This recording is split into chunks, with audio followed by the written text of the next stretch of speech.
¿Qué tal, gente? Bienvenidos a Abokamama. Venimos de una cartelera que, siendo honestos, fue de los mejores Fight Night de los últimos tiempos, porque casi todas las peleas fueron muy entretenidas. Aún así, por un lado tuvimos la pelea entre Jan Blachowicz y Navajo Sterling, y siendo completamente honestos no quería tener razón con la predicción de la pelea, y aún así, creo que vimos exactamente lo que muchos esperábamos. Sterling consiguió la victoria, pero tampoco siento que haya demostrado ser ese contendiente que viene a revolucionar las 205 libras, ya que tenemos que entender que Han está más cerca del retiro que cualquier cosa, y siendo honestos ya no tiene el físico para sostener el mismo volumen durante 3 asaltos, y esto me hace pensar todavía más que Han debería considerar seriamente el retiro por su propio bien, porque siento que la UFC va a seguir utilizándolo como un método de impulsar prospectos hasta que tenga demasiado daño cerebral. Y del otro lado tuvimos el evento principal entre Uros Medic y Daniel Rodríguez, donde legítimamente me sorprendió bastante lo rápido que Medic finalizó la pelea. Ya habíamos hablado de que Derroad es un peleador demasiado golpeable y que suele pelear con las manos muy abajo, pero aún así no esperaba que Medic encontrara el knockout tan temprano. Creo que después de esta actuación sí empieza a llamar la atención dentro de una división que cada vez está más complicada, aunque todavía me gustaría verlo contra un rival que realmente pueda poner a prueba su lucha y su cardio. Antes de empezar a hablar de un posible lugar dentro del ranking, tal vez peleando con un Belal o JDM, pero bueno, dejando atrás la cartelera pasada, ahora sí toca hablar del evento de esta semana, y siendo honestos creo que estamos frente a otra cartelera bastante discreta, y creo que la única pelea con valor en ranking es la principal, y aún así siento que UFC la armó principalmente para impulsar a Quillan Sokouddown, que aún así es una pelea muy difícil, ya que Gamrot no es una pelea fácil para nadie de la división.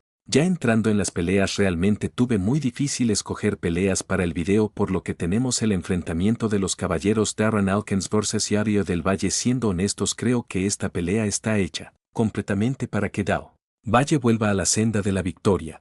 Sé que mucha gente todavía tiene dudas sobre él después de su última derrota, y realmente las entiendo. Del Valle llegó a UFC con bastante expectativa después de pasar por Contender Series, y durante un tiempo se habló bastante de él como un prospecto interesante dentro de las 145 libras. Incluso ofensivamente sigue pareciéndome un peleador bastante completo. Tiene un striking bastante limpio, utiliza muy bien las patadas, combina correctamente las manos y además tiene una pegada respetable para la división. Incluso cuando la pelea llega al suelo tampoco me parece un peleador limitado, porque ofensivamente también tiene un grappling bastante competente. El problema es que en su última pelea vimos una debilidad muy clara. Cada vez que le plantean una pelea de lucha realmente sólida empieza a tener muchos problemas para defender derribos y para volver a ponerse de pie. Creo que ahí es donde todavía le falta evolucionar si quiere competir con los mejores de la división. Aún así también creo que UFC fue bastante inteligente al elegirle el rival, porque del otro lado tenemos a Darren Elkins, un peleador al que todos respetamos por la carrera que ha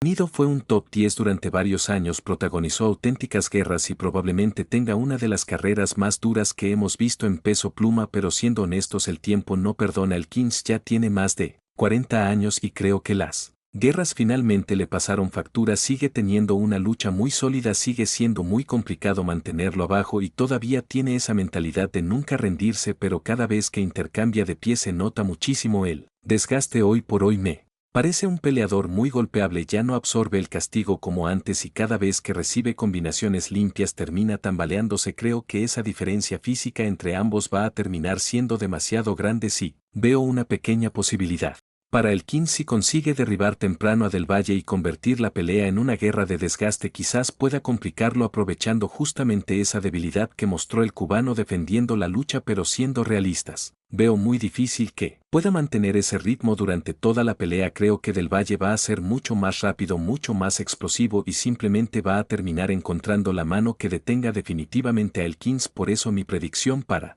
esta pelea es una victoria por nocaut en el primer asalto para Yadier Del Valle.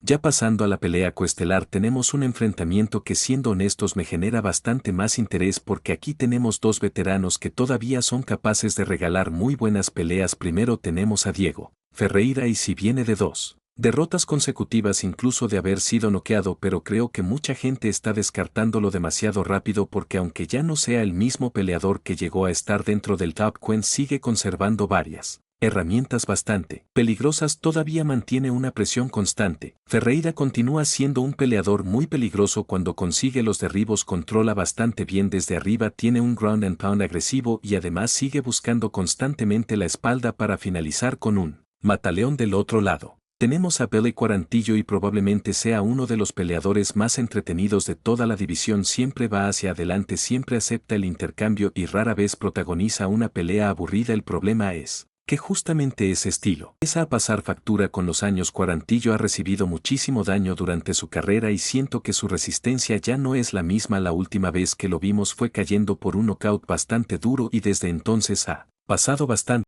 tiempo sin competir. Además hay otro detalle que me parece importante: esta pelea será en peso ligero y creo que físicamente Ferreira va a verse más fuerte que Belly durante prácticamente todo el combate de pie. Incluso podría decir que la pelea está bastante pareja. Belly probablemente tenga más volumen de golpeo mientras que Ferreira me parece que conecta los golpes más pesados, pero siento que la diferencia real va a estar en la lucha. Creo que Ferreira va a encontrar varios derribos durante la pelea y eso le va a permitir ir asegurando los asaltos poco a poco. No me sorprendería que Belly tenga buenos momentos de pie porque sabemos que siempre mantiene un ritmo muy alto, pero creo que el control en el suelo terminará marcando la diferencia. Así que mi predicción para esta pelea es una victoria por decisión unánime para Diego Ferreira. Ahora sí pasamos al evento principal de la noche. Una pelea que, siendo honestos, me parece muchísimo más interesante de lo que algunas personas creen, porque más allá de que no tenemos a dos nombres consolidados peleando por un título, aquí realmente vamos a descubrir si uno de los prospectos más prometedores de las 155 libras ya está listo para meterse en la conversación del top de las 155 o si se frena el tren de Quillan Sokol. Pues tenemos el enfrentamiento entre el veterano Mateusz Gamrot y el prospecto australiano Quillan Sokol. Siendo completamente honestos, entiendo perfectamente por qué mucha gente está escogiendo a Salkil para ganar esta pelea. Estamos hablando de un peleador que prácticamente no ha dejado de evolucionar desde que llegó a UFC.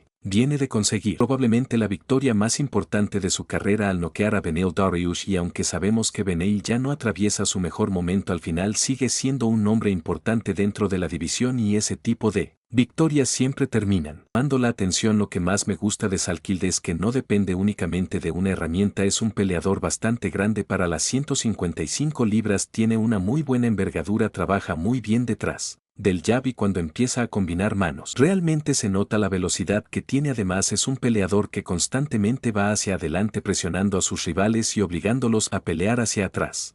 Donde creo que muchas personas todavía no terminan de valorar su niveles en la lucha, porque normalmente cuando hablamos de Salkil pensamos primero en su striking, pero realmente también tiene una lucha muy eficiente. Muchos derribos durante sus peleas, controla bastante bien desde arriba y además tiene un cardio que le permite mantener ese ritmo prácticamente durante todo el combate. Así esta va a ser la prueba más complicada de toda su carrera, porque enfrente va a tener a un peleador que lleva muchos años compitiendo contra la élite. Mateusz Gamrot probablemente sea uno de los luchadores más incómodos de toda la división. Lleva años enfrentando exclusivamente a peleadores rankeados y si algo ha demostrado durante toda su carrera es que muy pocos pueden mantener la pelea donde ellos quieren. Cuando tienen a Gamrot enfrente, su lucha sigue siendo de las mejores de las 155 libras. Constantemente entra a las piernas, cambia de intentos y el primero no funciona y prácticamente no deja de buscar derribos durante toda la pelea. Además, cuando consigue llevar el combate al suelo, normalmente controla bastante bien la posición y